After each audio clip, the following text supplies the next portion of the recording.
The average house fire burns at a temperature of about 1100 degrees Fahrenheit, which isn't hot enough to destroy most metals and earthly made substances.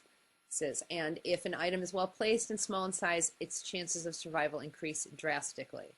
Let's take a look at the burning point of a couple of materials. Glass burns at around 2600 to 2900 degrees Fahrenheit, which is more than double the regular temperature of house fires or forest fires. And let's see what we can find out about aluminum. Aluminum melts at around 1220 degrees. Some alloys burn a little bit hotter, around 1900 degrees. Now let's take a look at what the National Institute of Fire Safety and Safety Training say what will not generally burn in a house fire. Jewelry, because it's metal. Silver coins, because they're metal. Filing cabinets, steel filing cabinets are built to last so that businesses won't have to deal with the loss of important files after building fires. Many people keep personal documents in filing cabinets, which are often kept in home offices. And it says here that silver burns around 1800 degrees Fahrenheit. Let's go down to barbecue grills, cookware, some appliances, stone table, fire safes. Let's see, it says here about tools. Because the melting point of carbon steel is between 2600 and 28 degrees Fahrenheit. And the melting point of stainless steel is roughly 2700 degrees. So you're not going to see your barbecues melt. You're not going to see your ovens and your most of your appliances. They're not going to melt. They'll be burned, they'll be damaged, but they're not going to melt. These are not wildfires. Wildfires do not selectively target homes, passing the vegetation, leaping over it, skipping around it, and then boom, targeting the home. You want to believe your authority figures, your mainstream media reporters, that these are embers flying, traveling long distances. You're telling me that embers flew from the mountains all the way down to that one home, and it looks like the fire is actually inside. The smoke is coming out of the home through the roof. It leapt over all of the bushes and the trees and boom, hit that home. Sorry. That just doesn't happen. Now, do you see that very defined line right there? That's not a wildfire. That looks like it was hit with a laser. Fire on the left, no fire on the right. Common sense should at least beg questions in people's minds when they see what I'm showing you right now.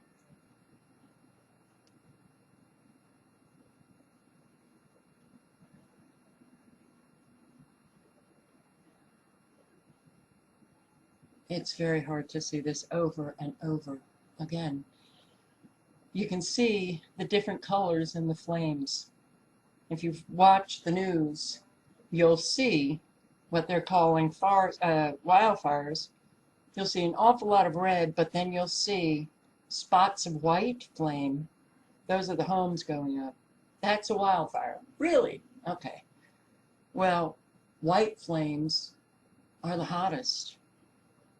Anywhere from 24 to 2700 degrees Fahrenheit.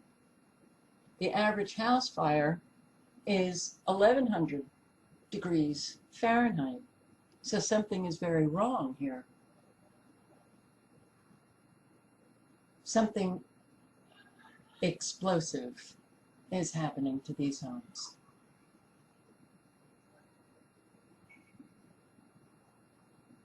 That's not a wildfire.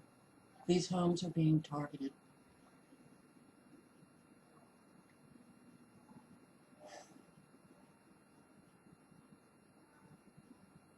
Flames coming up from inside the home through the roof.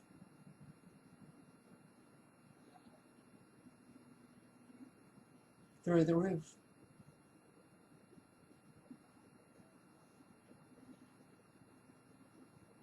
I don't know about you guys, but this is very hard. And it's very hard to say the same thing over and over and over again. This is an unconventional war. They're using unconventional weapons. And we're all going to be destroyed if people don't wake up.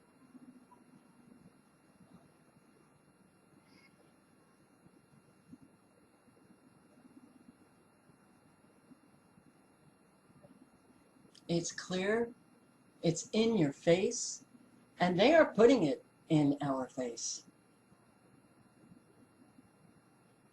You know, they broadcast this footage on a nightly basis. And I guess people just don't have brains anymore, and they're listening to the reporters and accepting everything that they hear. That's it. Well, when you're at war, that's not a good thing to do. Look at this. That's not a wildfire. These are homes burning up with a flame that is from 24 to 27 degrees Fahrenheit, destroying the homes. Look at all the fires that have gone on the past year, all over the place. Most selective fire in history. They've now told me that this is a fire from 2013 in San Diego. But look at the asphalt, look at the eucalyptus trees, they're still there. And time again, just like the fires in Southern California, you'll see in a little bit, some areas got it, some areas don't. One home got it, next door didn't.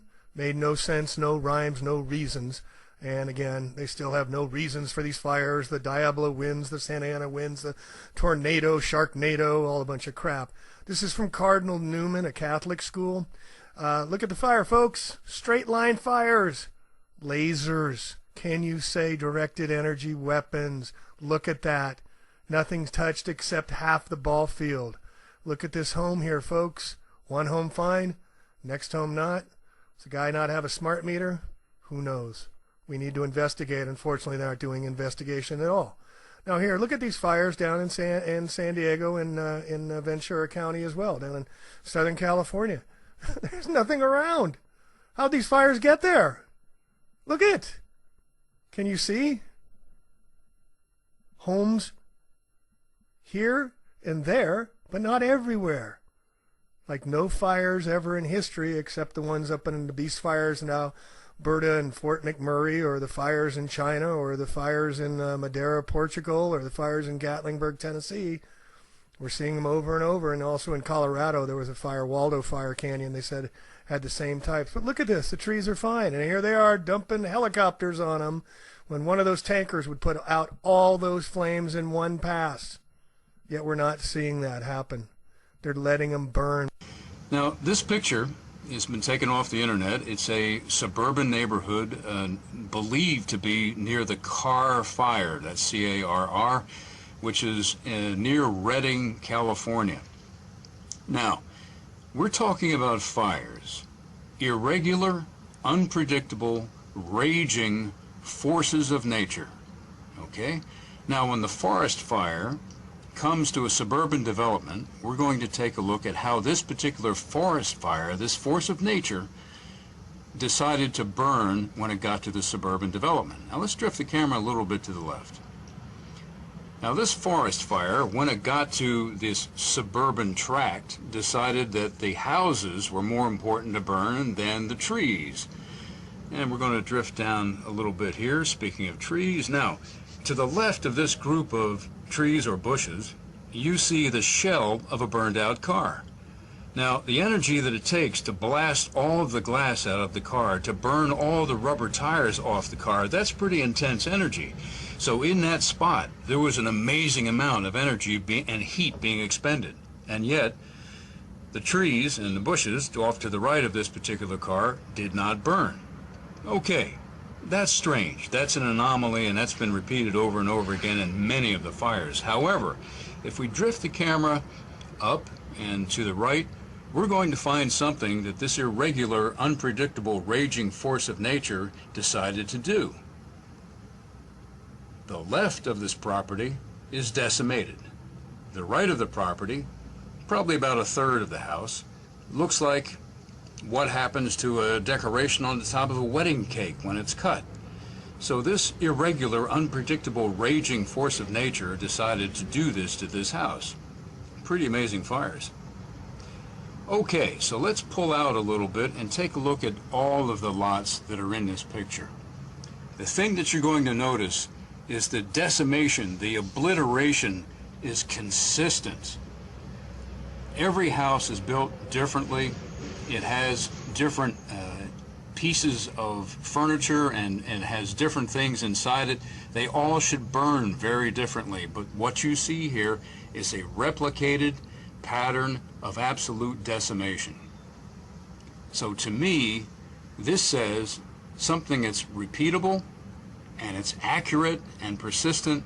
That's a system. This is not the mark of a force of nature. Here's this neighborhood before.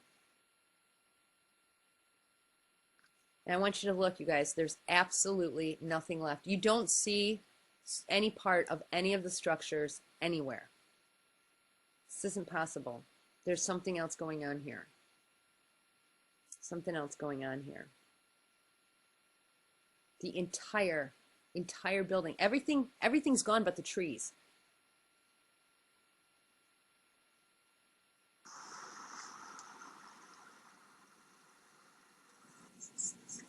Now I want you to notice here that there's absolutely nothing of the structures left, not one of them. The trees are still here. There's debris, but very, very little debris. Where's the stuff that was in all these houses? Where's the stuff? Where's the roofs? Where's the brick? Where's the granite countertops? Where's the appliances? Where is everything? How come only the trees are standing? This is just not right. And then look at the fires that are still burning here. This is very scary. Look at this. Where is all the stuff? Where's all the glass that constituted this building? And the materials? Holy shit.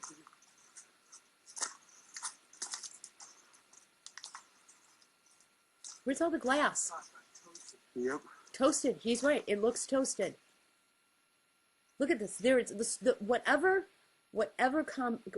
comprised the structural integrity of this building is entirely disintegrated. It's gone, you guys. It's gone. Whatever held this building up is gone. There's rubble, but this looks more like a bomb. Now I want you to look. If this was a fire, why didn't this burn? This looks like something I would break up and put on top of one of my bonfires here. I would use this in my fire pit. What is it? It's like a tree. It's tree branches. This is kindling. How come the kindling didn't burn, but the entire structural integrity in the glass is gone? Look at this car. It's like bent in half. The frame of this car is like bent in half. And yet, look at these trees are still standing. Every tree around here, every tree, every shrub, every bush is still standing. There's no way, there is no way that this is normal, folks. What is this? This is a shape, this is the frame of something. These were homes. Where are the toilets? Where's the glass? Where's the metal? Where's the structural frame? Let's just back up here and take one more peek at these pictures, because this is worth noting, guys. I want you to look at what normally remains standing after house fires, okay? Look at this. This is the kind of stuff we should see. And then the rubble for where everything fell down. It's one thing if the building burns and then all the crap collapses. That makes sense. This makes sense. See? This makes sense. Because everything doesn't come to a complete, absolute, perfect 100% burn. Everything doesn't burn. Especially the cars. The windows still stay intact. I mean, cars do catch on fire in house fires. But look at this. There's still a structure here. This is important to notice. That these structures are, even though they're bent and charred, and even if this fell over, you would still have all this rubble of black crap. See, this was like their You know, this probably was attached right here. And as this burned out from underneath it, this fell. You would expect this. This is how, these things and these fires, you look at this and this stuff makes sense. It makes sense that this kind of crap is going to fall and it's going to be all charred. You know, this is the charring that we expect. And then these pieces fall over. This is normal. This is what happens in a forest fire. Look at, I mean, a house fire. You see, this is what happens. Let's keep going and see what we see here, because we don't see any of that here. We don't see any of the structure of these buildings. Let's just back up here and take a peek. I'm not going to go through this whole thing with you, but you don't see any of the structure left of these buildings. Not even a teeny bit. There you see one washing machine. One washing machine. But where are the granite countertops? Where are the glass doors? Where's any of the metal framing? Where's the bricks? Where's any of the stuff that held these houses together? And why isn't there any rubble? But the tree is still standing, and the grasses are still here. But the cars that were left have no glass. They're all smashed to pieces.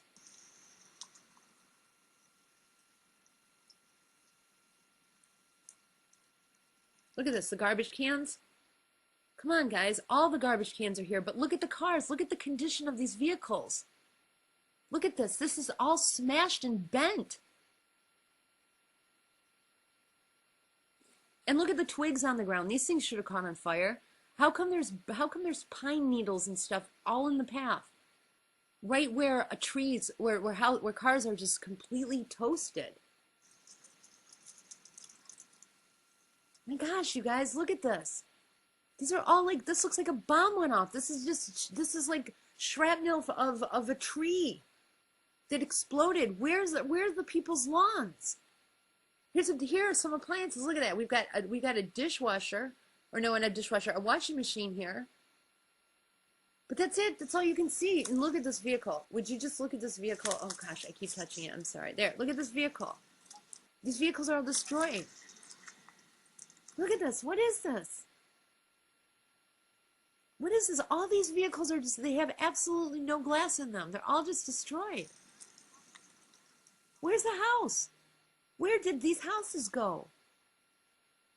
Why isn't there anything standing whatsoever but the trees? This is supposed to be a forest fire. How come the forest didn't catch on fire? Not even the tree branches. Look at, there's just twigs and stuff everywhere. Why did the twigs not burn? But every single solitary piece of 2x4 that built these houses is standing. I mean, isn't standing, is gone. It's all disappeared. There's no aluminum siding. There's no bricks. There's nothing.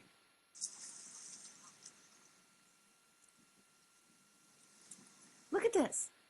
This car is trashed. It's smashed. It's bent. This frame of this car, look at this, it's bent. This car, this is a Blazer, you guys, or something like that, and it's bent.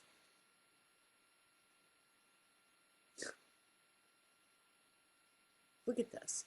This stuff is still standing. The trees are still standing. Where's the buildings? Where did the buildings go? Where are the granite countertops? Where's any of the furniture? Where's the building? This was somebody's house, guys.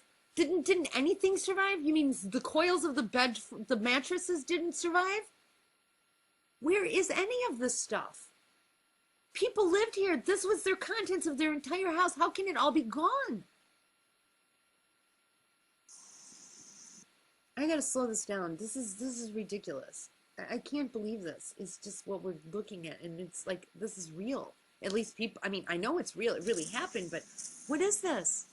Look at this. Where is this house? Where's any of the stuff? Because they left their garbage cans out, and their garbage cans are fine. The trees are still fine. So where did all the stuff inside the buildings go? Look at this, there's a plastic mailbox, people. How can the plastic mailbox still be standing? These are wood posts. Why is everything so white? This is just totally not normal, you guys. This is totally not normal. I'm trying not to get upset about this, but my gosh, where's their house? Where are any of their houses? Look at this. What is this? This isn't even burned. This just fell, and everything underneath is disintegrated and gone. You guys, we got to ask serious questions. This looks like these are some sort of weapon. This is like a bomb of some sort. This is like a disintegration bomb. I mean, it's like, look at them. There's still little rubbles of fire burning. Why aren't the trees on fire still? What is going on here? Look at this. There's no glass in any of these, and the doors are open. All the paint, everything's smashed. What is this? Where's all the stuff?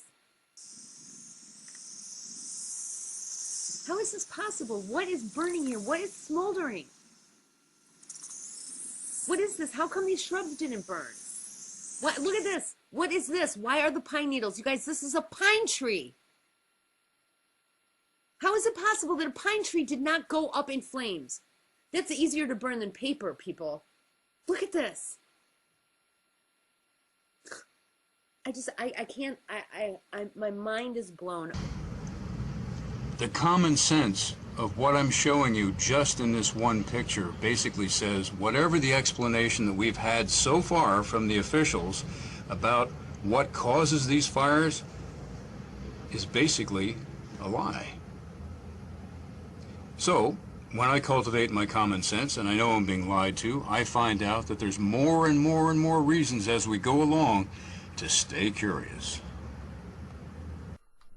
October 8th was when the fires began here in the Santa Rosa, middle of the night.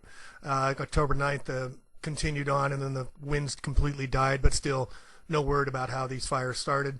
FEMA has moved in, Agenda 21 has taken over, Army Corps of Engineers, private multinationals descending, and people are thousands and thousands are out of homes, living in RVs, trailers, under streets, that whatnot. So the Northern Cal fires, there was over 60 of them, started at the same time. Not a single explanation how that could be possible. And again, a few weeks later down in Santa Barbara, and then San Diego, Anaheim also. And then they had this Thomas fire, which originally started it all, and heading up towards Santa Barbara, and there's the Beast fire they just can't put out, but somehow it kind of missed Ojai a little bit, went all around that beautiful little area with their wonderful oranges. All part of the biodiversity, get us out of our homes, get us out of the biodiversity lands to protect nature, and people are going to have to live in closets, I guess. The winds whipped up, fierce winds. I've never seen winds go east-west. I grew up in the mountains, and there was no winds going east or west, folks. It's always west to east. They're making all this stuff up. Here, look at these fires again. So here's a federal map of federal publicly owned lands. You can see the preponderance of it in the western states. And not many people know that the federal lands are run by the federal government, and they get to decide what to do with the lands. Look at all the fires that have gone on the past year, all over the place. Most selective fire in history. They've now told me that this is a fire from 2013 in San Diego. But look at the asphalt, look at the eucalyptus trees, they're still there. And time again, just like the fires in Southern California, you'll see in a little bit, some areas got it, some areas don't. One home got it, next door didn't. Folks, they don't care about us. They really, really do not care about us. All right, let's get a little more into these LA fires, these beast fires, these fires. Again, fire departments are saying they have no idea how these things started, no idea how severe these are, never seen them before. Again and again. This is the weather war terrorism we all face. Spread this far and wide, please. We need to wake everybody up. We cannot be subject at their whim to destroying our livelihoods. Look at, how did that fire start on the top? And then how did the fire start on the bottom? Hang on. I mean, give me a break. Where is all the questioning? Where's the fire department's captain speaking out and saying, hey, what happened? Time to speak out, folks.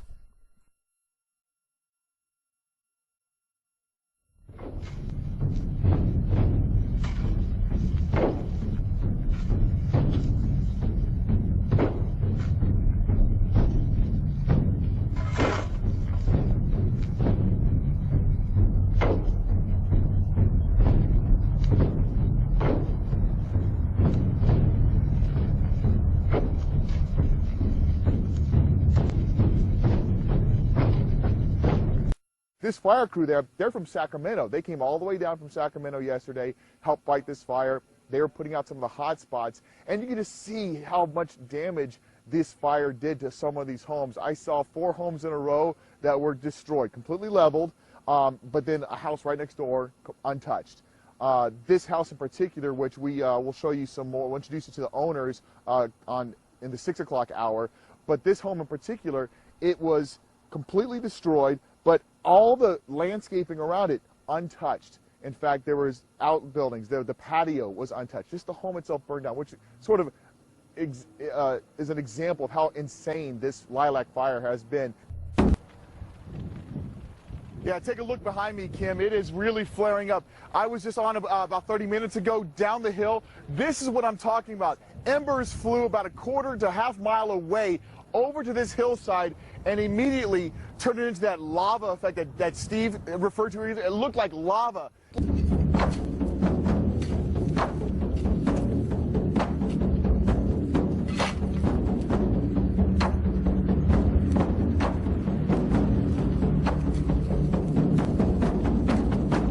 And now it's moving down closer towards Olive Hill Road here.